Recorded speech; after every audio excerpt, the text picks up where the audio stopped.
Hayam padam tapam sarvam karma kiram partam gyanim parisamam pyate.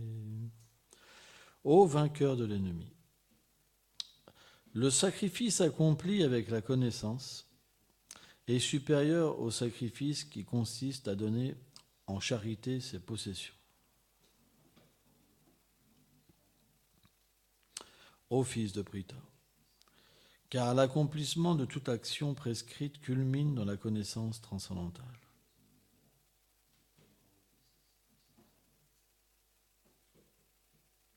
Commentaire. Selon Srila Vishvacharya Thakur, le Gyan Yagya, le sacrifice dans la connaissance, comme il a été décrit dans la Bhagavad Gita 4.25,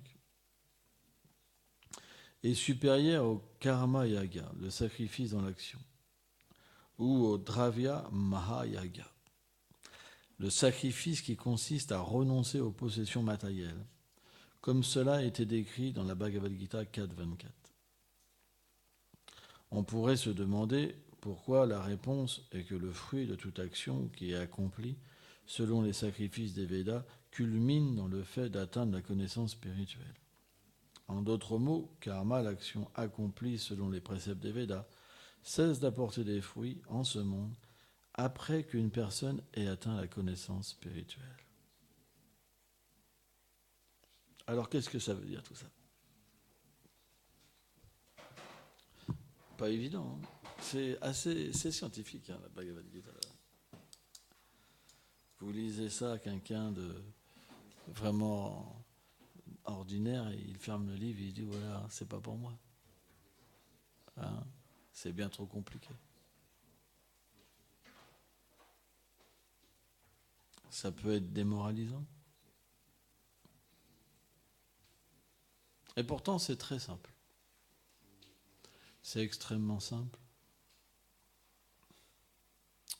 Au début, on accomplit l'action, mais le cœur n'est pas pur. Mais on a tous compris que notre but, c'était de servir le Seigneur suprême. À moins qu'on soit vraiment des idiots, qu'on soit là vraiment. J'ai connu ça une fois, un Roumain, j'ai rencontré un Roumain. Il allait à la messe, mais il ne croyait pas en Dieu. Il croyait à la science. Alors je lui ai demandé, mais pourquoi tu vas à la messe ?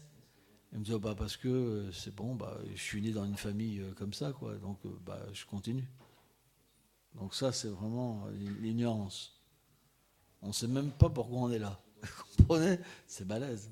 Donc c'est possible.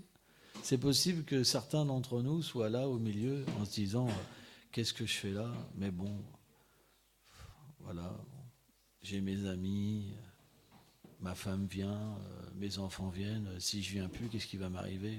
Peut-être qu'ils vont m'en rejeter. Il y a plein de possibilités. Tout est là. Hein. Tout est possible. Vous comprenez ? Mais le principe, en général, c'est que le Seigneur donne des commandements dans toutes les voies, hein, sous la forme d'un buisson ardent, hein, ou d'une voix dans le ciel, hein, ou d'un petit pâtre. Le Seigneur aide tous les êtres vivants, à différents niveaux. Donc automatiquement, quand cette foi s'établit en nous, qu'est-ce qu'on pense ? Je vais suivre les enseignements du Seigneur parce que automatiquement ça sera bon pour moi. Parce que je pourrai avoir une vie supérieure. Parce que je souffre, j'ai besoin d'aide. Tout seul, j'y arrive pas. C'est vrai, on tourne en rond.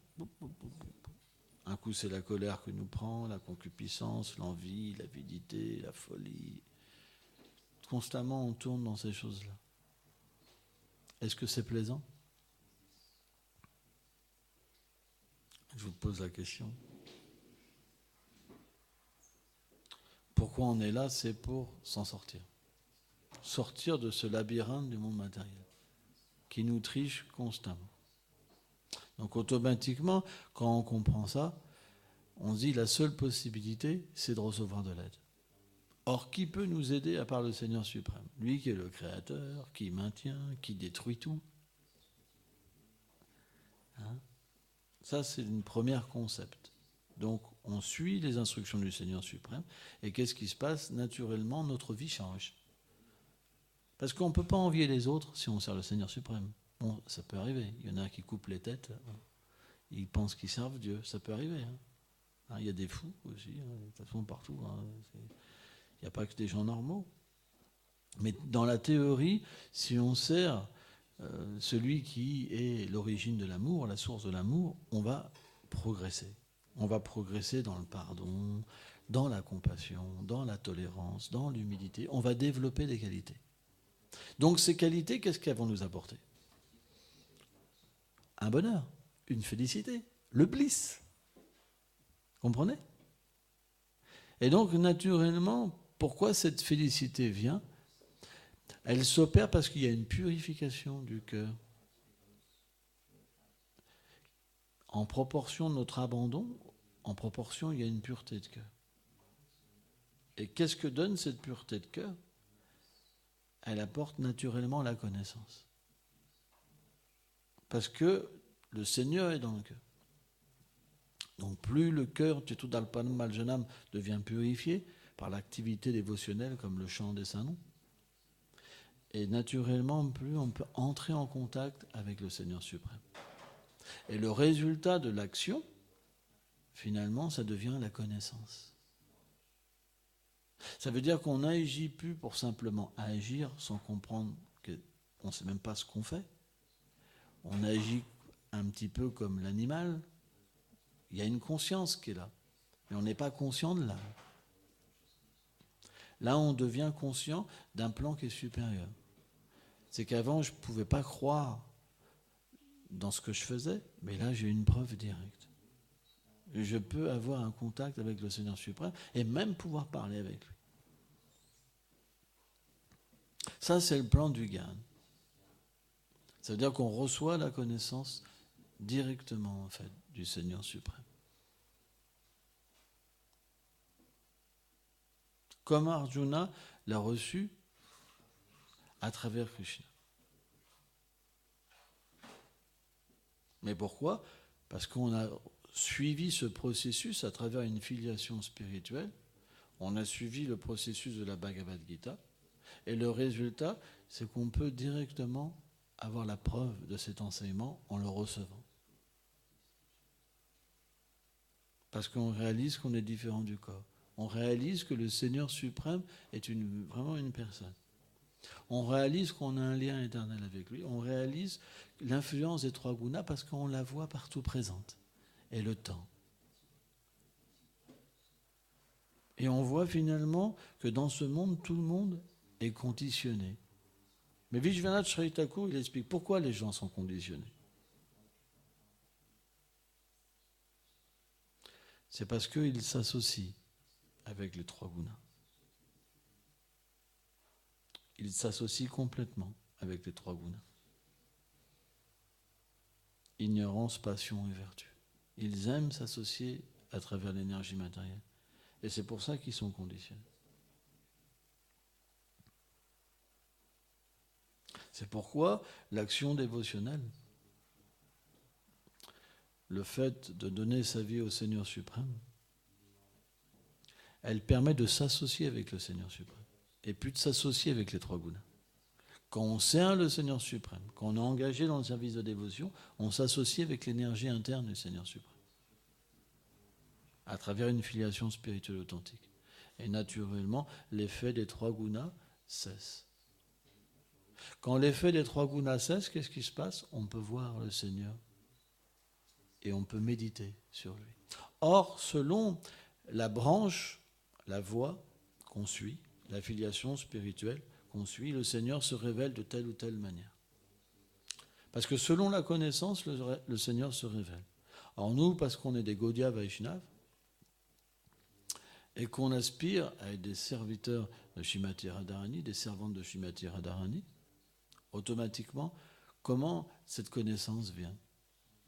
Elle vient sous la forme d'un dévoilement de notre relation éternelle avec le Seigneur suprême. comprenez? C'est pour ça, dans ce verset, Krishna, il explique que la connaissance, elle est supérieure à l'action. Parce que quand cette connaissance s'éveille, naturellement, l'action devient secondaire. Parce que ce qui s'éveille en nous, ça devient comme quelque chose de secret. Vous pouvez avoir Radha et Krishna qui se manifestent en vous, et vous pouvez être en train d'éplucher des pommes de terre, par exemple. L'action paraît la même, mais intérieurement, la conscience n'est pas la même. Vous comprenez? Donc le point, c'est que tout le monde agit, mais tout le monde a un but différent. Vous n'obtiendrez pas le but si vous ne le désirez pas. Si vous ne comprenez pas pourquoi vous êtes là, vous pourrez passer une vie entière à côté de la plaque. C'est pourquoi, si on continue à voir simplement un enfant au lieu de l'âme, et qu'on tire simplement plaisir en s'associant entre père et enfant ou mère et enfant, on ne progressera pas. Très peu. Bhaktivedanta Swami Prabhupada, il dit, dans cette vie comme ça, c'est zéro avancement spirituel. Et c'est un problème. Parce que si on n'avance pas spirituellement, on souffre. On ne sortira pas de la souffrance sans être libéré. Ce n'est pas notre petite pratique spirituelle qui va nous libérer. C'est une forte pratique spirituelle, un fort désir d'atteindre la perfection. C'est pourquoi essayer de comprendre, on devrait essayer de comprendre pour notre propre bien et essayer d'analyser notre situation. Et prenez votre journée d'hier. Dans quelle conscience vous l'avez passée? Est-ce qu'aujourd'hui, on va faire la même chose? Je vous pose cette question. Est-ce que vous vous êtes même posé cette question?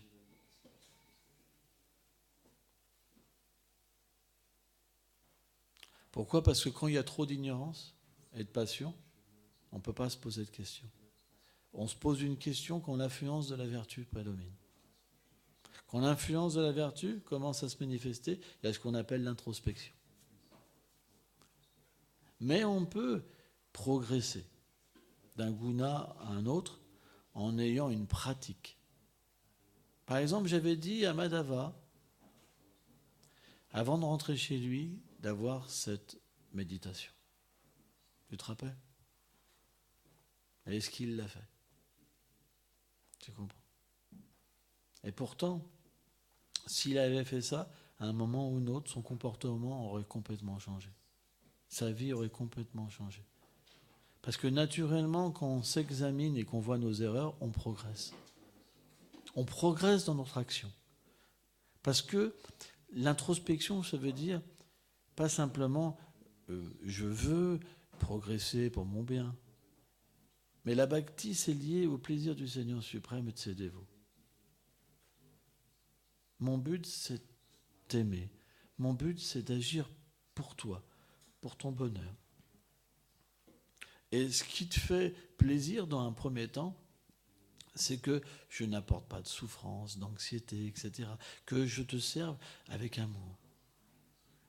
Et parfois, quand on va travailler et qu'on n'est pas très mûr spirituellement, on prend beaucoup de samskars, d'impressions qui sont négatives. Parce qu'on a des responsabilités, ceci, et qu'est-ce qu'on fait? On se décharge sur les autres. Et c'est très désagréable. C'est très désagréable. De la même manière, on peut garder des enfants et avoir des enfants qui crient toute la journée parce que les enfants, ils pensent qu'à eux. Donc c'est très difficile de s'occuper des enfants. C'est difficile, les enfants. Madhava, il s'occupe de beaucoup d'enfants, c'est difficile. C'est difficile. Donc on peut aussi, en gardant des enfants, quand le mari il se dit il a travaillé sur lui avant de rentrer, et donc on ne peut pas vivre comme ça. Ça, c'est la vie égoïste. On vit centré sur nous-mêmes. Et on crée beaucoup de mal. Donc si on a cette introspection, et même dans un monastère, hein, parce que ça devrait être tous les jours cette introspection, on devrait se dire et pas refaire les erreurs. C'est pour ça que rien ne va. C'est qu'on se remet jamais en question parce qu'on est fier de nous, parce que on veut pas se remettre en question. Donc on doit avoir ce travail sur nous-mêmes. Et cette base-là va faire qu'on va apprendre à vivre pour le plaisir de Krishna, même d'une manière externe, même sans comprendre notre identité intérieure, notre réalité, notre swarup. Ça, c'est bien après. Mais la bonne attitude, elle va faire que l'action qu'on fait, elle va pouvoir nous purifier. Parce qu'elle est faite pour lui. Et elle est faite accompagnée des Écritures. Ça veut dire qu'on va se servir des Écritures pour améliorer notre existence. Krishna dit, il dit en fait que les Écritures, elles émanent de lui. Les devoirs émanent de lui. Donc, il est présent dans ses instructions. C'est pourquoi, naturellement, si vous suivez l'ordre de Krishna, du gourou, parce que le Krishna réciproque avec le maître spirituel, et que vous agissez pour leur plaisir, pour les servir, alors il y aura une réalisation, un lien qui viendra avec eux, une connexion qui viendra avec eux. Et naturellement, votre vie, elle va prendre une autre dimension. Et si ça commence un tout petit peu, vous prendrez plus de goût, plus de goût, plus de goût. Mais pourquoi on délaisse ces instructions? Parce qu'on n'a pas envie de servir. On n'a pas de foi. On ne pourra jamais progresser. Par exemple, une des 10 instructions, 10 offenses au salon, c'est désobéir aux instructions du gourou. Mais on n'a pas peur de ça. On s'en fout de progresser. Et on souffre.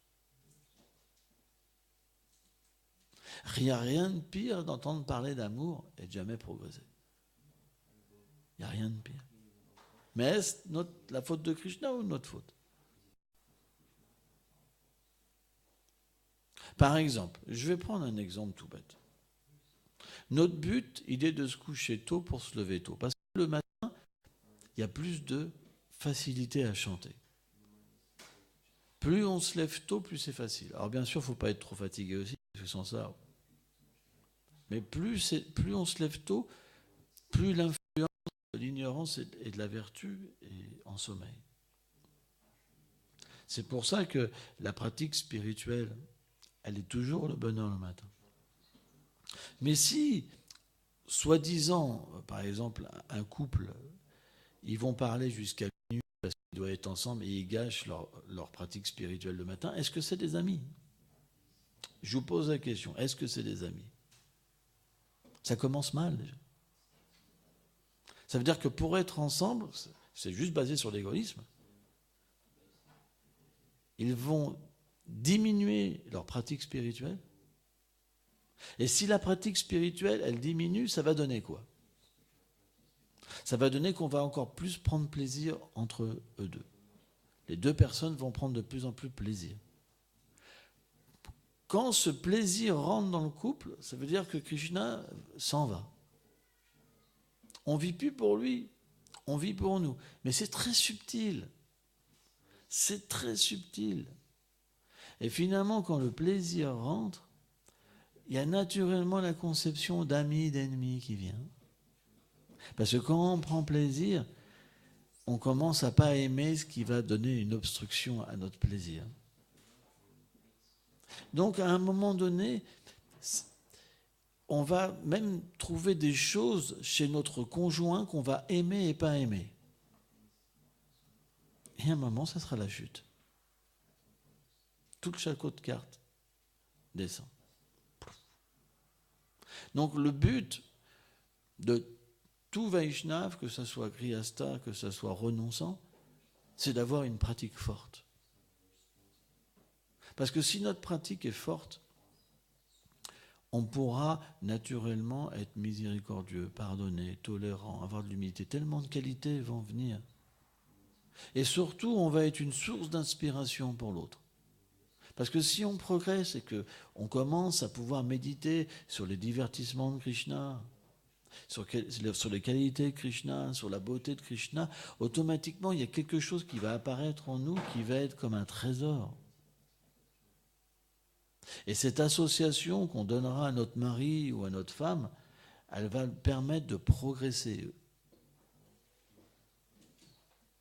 Et quand on progresse spirituellement, ça veut dire quoi, progrès spirituel? Ça veut dire qu'on ne veut pas quelque chose pour nous.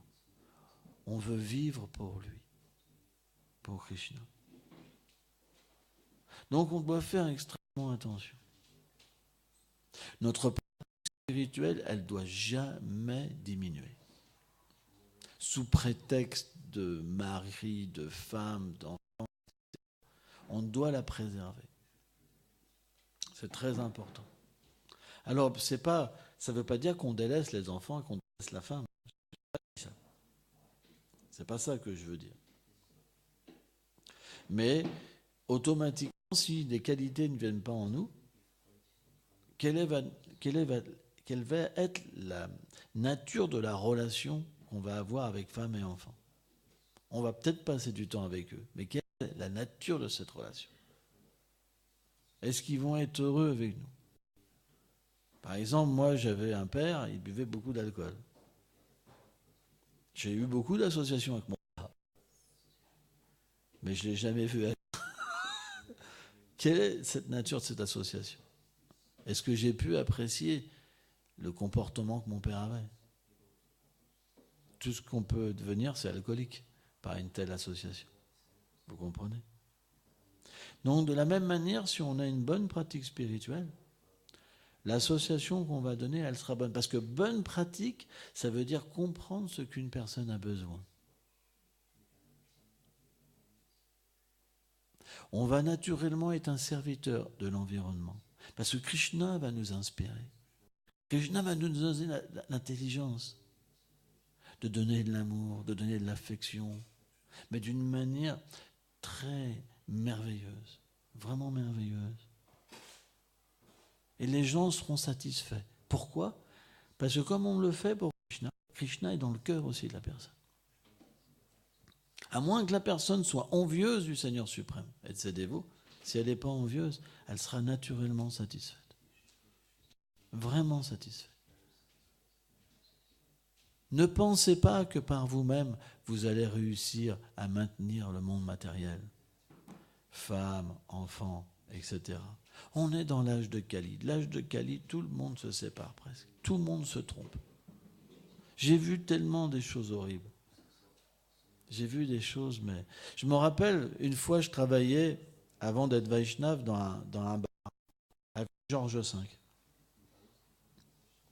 Et c'était un bar vraiment pour les riches, riches, riches. Il y avait des choses horribles, comme du caviar, etc. J'étais dans l'ignorance. Et j'avais un directeur. Donc dans ces trucs-là, il y a le directeur, les maîtres d'hôtel, etc. Voilà, il y a toute une hiérarchie. Et c'est quelqu'un qui était marié, il avait 3 enfants, si mes souvenirs sont bons. Et il a rencontré une autre femme. Et cette femme est devenue enceinte. Et j'ai vu de mes propres yeux, ça m'avait choqué même, sa femme venir avec ses 3 enfants. Il était au bar avec l'autre femme qui avait un enfant. Et il lui présentait l'autre femme comme une amie. Ça, c'est le théâtre du monde matériel. Mais j'ai vu que ça dans ces endroits, dans ces trucs-là. Et la femme, elle venait, confiance dans son mari, avec les enfants. Papa, maman. Comment on peut vivre comme ça? Comment on pourra retirer du plaisir de cette vie? On est traqué par nos activités impies. Traqué. On se retrouve dans une telle situation le monde matériel. Mais c'est horrible. Au point qu'il y a des pères qui, après, quand ils changent de vie, ils rejettent même leurs enfants. Parce que le monde matériel ne donne pas d'autre choix. Parce que comme on est constamment vers notre désir, on ne peut pas rester ensemble. En ce moment, on prend tous un chemin différent, on a tous un désir, on n'est pas le même. Hein. Pas que votre femme et que votre mari, c'est la même personne. Hein. Tout le monde se dirige vers quelque chose. On a tous des activités différentes, des associations différentes, on évolue. Et naturellement, à un moment, on ne se comprend plus. Mais si on est connecté avec le Seigneur suprême, quel sera notre centre? Le plaisir du Seigneur. Et ça, c'est universel. Vous allez avoir n'importe quelle qualité, vous pourrez rester ensemble. Et vous serez heureux. Parce que si Krishna est heureux, vous êtes heureux. Parce que cette connexion avec le Seigneur suprême, c'est ça qui nous rend véritablement heureux. Donc aujourd'hui, si on n'est pas heureux, c'est qu'il y a quelque chose qui ne va pas. Si on ne goûte pas le full bliss, comme il disait, le full bliss, c'est qu'il y a quelque chose qui ne va pas dans notre vie. Il y a et il ne faut pas attendre, parce que le problème, il peut s'aggraver. Vous comprenez, c'est comme une panne. Une panne, ça ne se règle pas tout seul. Ça s'aggrave. Et après, ça devient incurable. Il n'y a rien de vraiment incurable, ce n'est pas vrai. On peut toujours changer. Mais ce que je veux dire, c'est qu'on a besoin d'introspection. On a besoin tous les jours de prendre un temps et de voir nos erreurs et de les réparer. On doit réparer. On ne doit pas avoir de rancune envers personne. Le cœur doit être propre. Si on veut progresser, on doit déjà être conscient de nos activités, de comment on a fait les choses. Et on doit prier pour avoir de l'aide. C'est très important. Le monde de Krishna, on ne pourra pas l'atteindre si notre vie n'est pas propre. Kapila Dev, dans le 3e chant du Srimad Bhagavatam, m'explique que si on adore la déité, mais on me manque de respect alors que j'habite dans le cœur de chaque être, alors je n'accepte pas cette adoration. Donc, découvrir le royaume du Seigneur suprême, la demeure du Seigneur suprême, ça veut dire que automatiquement c'est lié avec l'attitude, avec notre façon de relationner avec les êtres vivants. Parce que le Seigneur nous observe, il est dans le cœur. C'est pourquoi, si nos relations ne sont pas bonnes, le chant ne va pas donner le bénéfice. Notre cœur ne va pas s'ouvrir. Et c'est un problème. Vous savez, c'est véritablement difficile d'aller voir les gens et leur dire « cette voix est vraiment merveilleuse ». Alors qu'on n'arrive même pas à goûter un petit quelque chose. Vous pensez que les gens vont vous croire? Avec les tronches, tu sais, les bouches en bois, tu sais. La cuillère en bois, elle fait comme ça. Les gens dans le sud, ils disent ça, les bouches en bois. Vous pensez vraiment que les gens vont nous croire? Une armée de bouches en bois. C'est terrible, c'est tout comme ça. C'est le full bliss. Tu les regardes, tu dis, waouh, ça fait peur. Hein.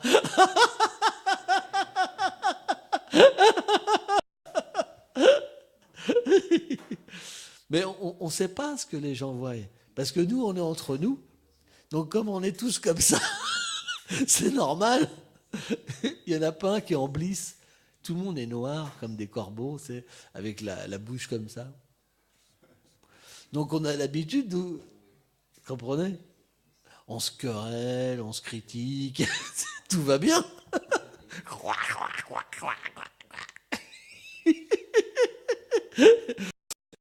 Donc on ne peut pas comprendre ce qui se passe, parce qu'on est habitué. Et on se dit, c'est la belle vie. Il y a des immondices et tout, c'est la belle vie. Mais quelqu'un qui arrive, lui, c'est un rossignol. Oui, oui, oui, oui, oui, oui, oui, oui, oui, oui, oui. Il aime bien chanter, tu sais, parler de la belle vie, du soleil. Cui, cui, cui, cui, cui, cui, cui, cui. Il arrive et voilà, il y a la bande de corbeaux. Viens nous rejoindre. Viens avec nous. C'est un film d'horreur.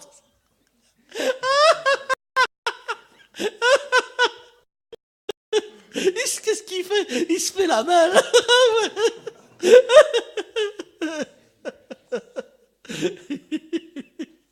Donc parfois, on dit, mais il n'y a pas beaucoup de monde.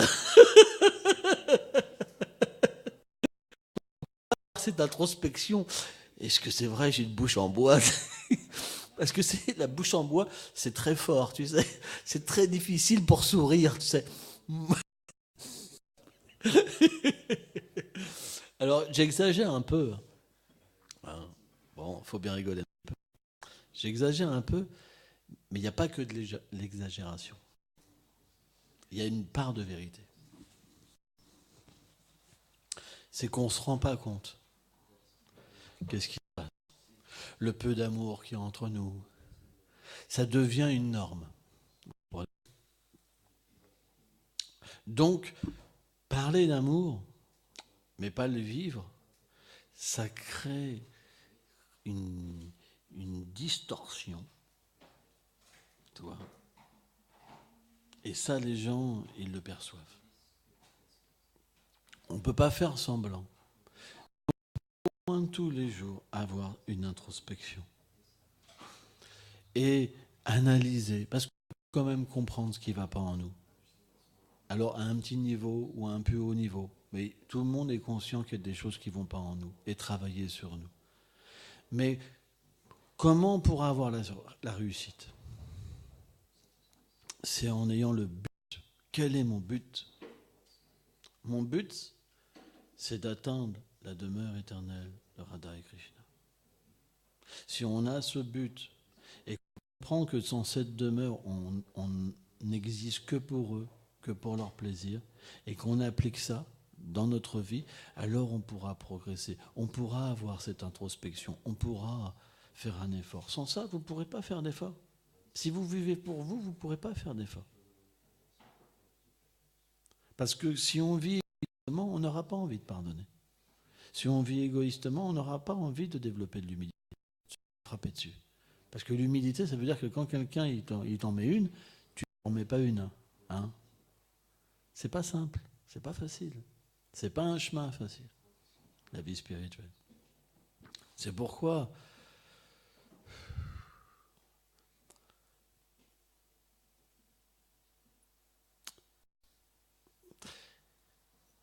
pourtant, Krishna, il n'a pas une bouche en bois. Quoi. On ne doit pas beaucoup le regarder. À mon avis, il y a plus une méditation sur la cuillère en bois. Ouais. Moi, je vais faire une nouvelle voix. On va faire un temple avec une cuillère en bois. Et le nom de la déité, ça sera bouche en bois. Mais pourtant, Krishna, lui, il sourit. Il est plein d'amour, plein de rasa. Hein, je ne sais pas d'où ça vient. C'est parce qu'on n'arrive pas à s'associer avec lui. On ne le regarde pas quand les rideaux s'ouvrent. Quand on chante, on n'écoute pas. Quand on lit pas. Quand on s'associe, on ne s'associe pas. C'est pourquoi notre cœur ne change pas. On ne fait pas les choses avec de la conscience. Pourquoi Bhaktivinoda Thakur? Pourquoi Chaitanya Mahaprabhu s'est appelé Krishna Chaitanya, la conscience de Krishna? Chaitanya, ça veut dire conscience de Krishna. Conscience de Krishna. Parce qu'on doit faire les choses avec de la conscience. C'est la base. Parce que si on regarde Krishna naturellement et qu'on voit son merveilleux sourire, on sera obligé de sourire. Quand on verra l'amour qu'il porte pour tous les êtres vivants, on sera obligé de les accueillir. Quand on verra l'amour que Krishna a pour ses dévots, on sera obligé d'aimer ses dévots. Quand on comprendra que cette demeure, c'est la demeure du Seigneur suprême, c'est mal. On va faire attention à cette demeure. C'est pourquoi tout est une question de conscience. Et la conscience, elle se développe par une pratique spirituelle forte. Donc, si pour avoir des bons liens, vous délaissez votre pratique spirituelle, ça ne marchera pas. Ce n'est pas notre philosophie. Notre philosophie, c'est lever tôt, pratique. Introspection pour qu'on puisse progresser. Et vous verrez, votre vie va devenir merveilleuse. Tous vos problèmes, ils vont se régler. Ça sera magique. Vous n'aurez plus besoin d'argent. Ce n'est pas l'argent qui va vous apporter la félicité. Que tout le monde peut rien enlever. Ça sera tellement insignifiant. Ça règle tous les problèmes. Mais si la pratique n'est pas bonne, vous devenez attaché à la matière, au corps. Avec des griffes et des dents. C'est vraiment... L'attachement, c'est la souffrance. Qui n'a jamais souffert à cause de l'attachement? Levez la main. Toutes les Écritures expliquent que l'attachement est la source de la souffrance. Mais pourquoi on s'attache alors? Parce que l'âme, elle est faite pour s'attacher à Radha et Krishna. Donc quand on est coupé de cette relation, on s'attache naturellement aux êtres vivants. C'est pour ça que la pratique spirituelle, elle va faire en sorte qu'on s'aide ensemble pour s'attacher à Radha et Krishna. Parce que si on s'attache, si quelqu'un part, on va être méchant. Proportion qu'on l'aurait aimé, en proportion, on va vouloir le détruire.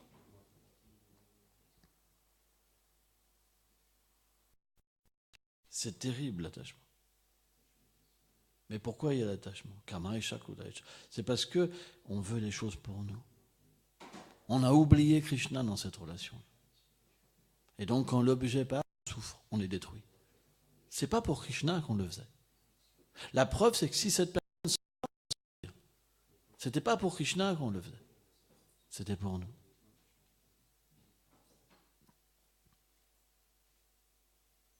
Et dans un couple, comment dire, c'est extrêmement difficile de pas s'attacher. Alors on peut se dire, mais votre truc là, c'est horrible, votre truc, on doit être détaché, mais à quoi ça sert? L'attachement pour les dévots existe. Parce que aimer les dévots, ça fait partie d'un processus spirituel aussi. Mais on aime avec dévotion. Krishna est toujours présent.